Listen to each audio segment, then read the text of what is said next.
sa Alona Pepper House, Alona Group, at isang kay Alona Condotels. Narito po tayo ngayon sa dinner time, guys. So, ating pabigyan ko ano po ang mga offer po natin ngayong gabi. Meron po kami malalaking crabs. Actually, yan, ang laki-laki po, guys. O, sobrang laki. Kinatay na po, guys. At meron din tayong mga iba-ibang food. Meron tayong inihaw. At the same time, ayan. Yung mga friend po natin ay taga saan kayo, ma'am? From Kaibiran, Biliran. Saan ang biniran po? Sa Leyte. Sa Leyte. Oh, I love Leyte. Oh, shout out sa lahat ng mga taga Leyte. Ito na po si TTV. Okay. So, Ma'am. ano po? Ito na, ma'am. Ayun nga, ma'am. Sige, ma'am. Let's talk about... Ay, hindi naman tayo pwede makapag-usap at masarap ang kainan, guys. So, ano masasabi ninyo sa mga pagkain nyo ngayon, ma'am? Oh, sure. Ayan. Masarap.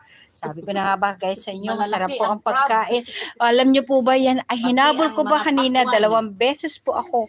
Kanina po umaga walang crabs, kanina hapon pa po ako bumalik ulit sa city para habulin niyo yung nahuli nilang crabs. Wala po ngayon kasi bagyo nga po na ilang araw. Anyway, yan ay buhay na buhay kanina binili ko. Kumikilos-kilos pa po. Ayan guys. So, dito po kayo sa Panglao Bohol at makakatikim po kayo ng fresh na crabs at mga yummy food. So yummy din and affordable po ang price guys. Hindi ho siya mahal, di ba? Hindi ho mahal yan, di ba? Meron din silang inihaw na bangus. Na yung bangus po ay fresh na fresh din po guys. So, Merong yan, lato. sarap. May lato, lahat. Complete po. Meron din pong chicken, meron silang fruits, at the same time, may gulay. At meron silang drinks, ha? Actually, may drinks din sila, guys. So, ito po, ang content ni TTV, ang kanyang niluluto po, ang kanyang binablog ngayon. Anyway, ako po nagluto niyan, guys. So, alright.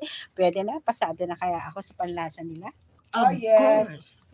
Ayan. Pasado po ako, guys. Silent means yes. Yes, thank you so much po guys. Silent means yes kasi talagang hindi sila na-make pero kinulit ko lang pero sabi ni ma'am, silent means yes. Yes, okay. So, actually po I ino-offer ko lang po dun sa mga love na love ko. Pinupuntahan ko yung mga rooms nila, yung mga love na love. Sila yung mga loves natin dito ngayon. Yes. Magaganda from Leyte. I love Leyte actually. Pumalamal ko mga taga Leyte. Yan.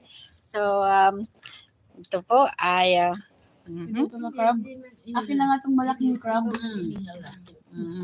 Tuloy lang po tayo guys. And, kunin ko lang po yung cellphone. And dahil kailangan po,